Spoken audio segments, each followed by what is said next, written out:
नमस्कार बंधुगण, ओडिया वेदांत को आपण मानकु पुणी थरे स्वागत। बंधुगण, आज आपण माने गरुड़ पुराणर एक रोचक प्रसंग विषय रे जानिबा को पाइबे, जहा बेले बेले आम समस्तंक मन को आसुथाए। आपण जानती कि मृत्यु समय रे हेउथिबा लक्षण और पीड़ा किपरि होइथाए एवं मृत्यु परे जीवात्मा केवाड़े जाए। गरुड़ पुराण रे कहा जाइछि जे मनुष्य को ताहार पाप और पुण्य अनुसारे जातना बा दंड दिया जाइथाए। अर्थात जेतेबेले जीवात्मा कर्म भोग हेतु आपणार वर्तमान शरीर को त्याग करे, सही समय रे मनुष्य सहित कौन घटी थाए एसबु आमे आपनकु एही प्रस्तुति माध्यम रे जणाइबु। वैदिक एवं पौराणिक ज्ञान प्राप्त करिबा पई वीडियो को अधिकरु अधिक शेयर करंतु एवं चैनल को सब्सक्राइब करंतु। चालंतु अधिक समय न नै भिडियोटी को आरंभ करिबा। मनुष्य संसार रे जन्म नै आपणार पूर्व जन्म रे करिथिबा पुण्य और पापर भल और खराब फल भोग करे।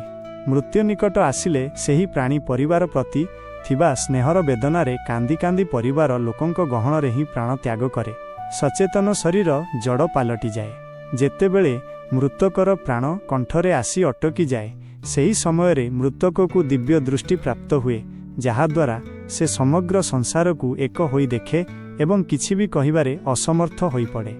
एही कारणरू निकट को आसीथिबा जमदूतंक भयरे प्राणादि वायु आपण स्थानरू विच्युत होई जाए। सेही समय रे मृत व्यक्तिर गोटिए मुहूर्त भी कल्प समान बीते। एक शह शह कंकड़ा बिछा दंशन कले जो पीड़ा हुए, निश्वास प्रश्वास बाहरिबा समय रे सेहीपरि अवस्था होइथाए। जमदूतंक भयरे सेही जीवर पाटिरू लाळ एवं फेण बाहरिबाकू लागे। पापी मनुष्यर प्राण गुह्य द्वार देई एवं पुण्यवान व्यक्तिंक प्राण मुख द्वार देई बाहरी थाए। प्राण बाहरिबा समय रे प्राणी मानकु जमदूत भेटंती, जेउ माने कि क्रोधरे लाल आखि, भयानक मुह, फास और घंटी धरिथिबा उलग्न शरीर, दांत कुडुमुडु करुथिबा, उपरकु ठिया होइथिबा चुटी, काउपरी कला रंग, बड़ मुह एवं विशाल नख रूपक अस्त्र धारण करिथिबा जमदूत सेठारे आसी उपस्थित हुअंती। सेमानंकु देखि भयरे सेही प्राणी मलमूत्र त्याग करिबाकू लागे। आर्तनाद करू करू जीव शरीररू बाहरी एक छोट आंगुठी समान शरीर धारण करे एवं से मोहबशत आपण घरकू देखे। सेही आंगुठी समान शरीरर बेकरे दौड़ी बांधी एपरी निया जाए, जेपरी अपराधी व्यक्ति को राजांक सिपाही बांधी करी नियंती। जमलोक नेबा समय रे जमदूत प्राणी को नरकर भयानक दुख विषय बारंबार वर्णना करती। सेमाने कहती जे, हे दुष्ट, तू शीघ्र चाल, तोते जमराजंक घर को जीवाकू हेबो। शीघ्र आमे समस्ते तोते कुंभीपाक नामक नरक को नहीं जीवु।